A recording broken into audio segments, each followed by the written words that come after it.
Finance Minister Enoch Godongwana has announced that his department has allocated 31.2 million rand to the Economic Policy, Tax, Financial Regulation and Research Programme to get South Africa off the grey list.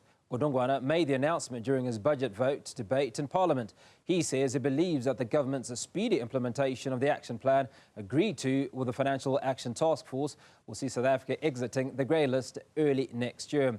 Business editor Xolani Mbanjwa attended the budget vote and joins us now. Xolani, appreciate your time. How important is the budget allocation to get South Africa off the grey list?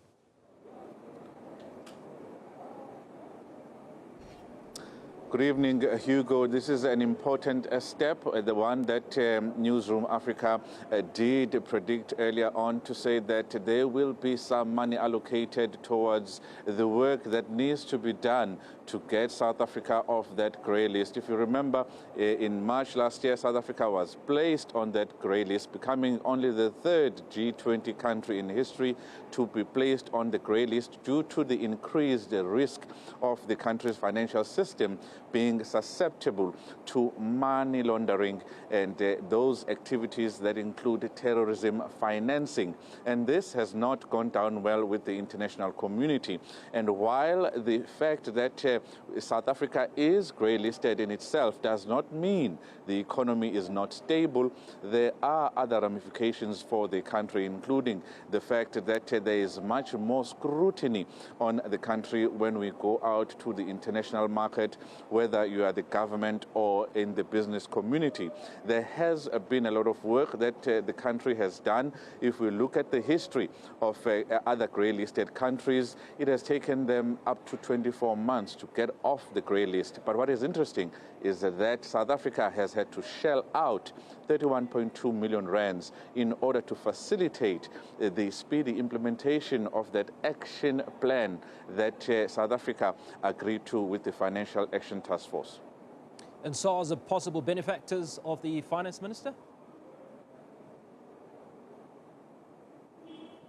A big, huge, shot in the arm for the South African Revenue Service, announcing the minister earlier today that SARS will be getting R1 billion each year for the next couple of years in order to make sure that they collect as much tax as possible. This is an important one, since we heard yesterday from Edward Kisvetter, the SARS commissioner, that they have already paid out more than 10 billion rand since the beginning of the tax season on the 1st of July. And this is going to make sure that they go after those wealthy individuals and deal with money laundering and illicit financial flows, where we see a number of countries going out to, a number of people going out of South Africa to open accounts, bank accounts in tax-free havens, and bypassing their obligations to make sure that they pay taxes. But the EFF's Deputy President Floyd Shivambu was unhappy about how things have been done by SARS and how things have been done in particular by the National Treasury. And this is what he had to say during the National Treasury budget vote debate earlier on. It's a dismal failure out of its own obligations. National Treasury has got an obligation to combat the use of tax havens as destinations of the wealth that is generated out of South Africa. Up to so far, after we had raised it, it's more than 10 years now.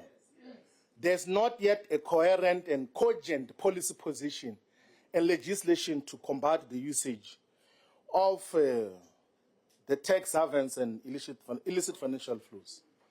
In the 2024 budget, which was presented in February, the Director General of National Treasury makes a correct observation that over the past 15 years, economic growth in South Africa has averaged 0.8%.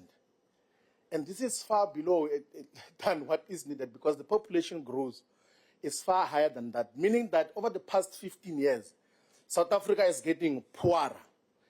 He further says that over the same period, the government borrowing has ballooned to support the rising expenditure. And as a result, debt service costs are choking the economy and the public finances. The additional allocation to SARS support continued efforts to rebuild the institution and improve revenue collection. At the same time, we will publish draft taxation legislation to improve the economic fairness and effectiveness of the tax system. We are speedily implementing the action plan agreed to by South Africa and the Financial Action Task Force.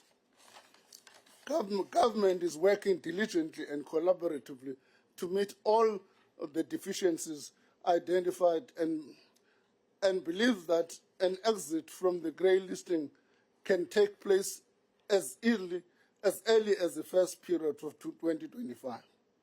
So to support these initiatives, the department has allocated about 31 million rand in tax policy sub-program with economic policy, tax, financial regulation, and research program. The expenditure incurred in the first quarter of the current financial year amount to 7 million, which constitute 23% of the allocated budget. And of course, Hugo, you would expect that all the parties that rose to debate this budget vote, those in the Government of National Unity said they supported it.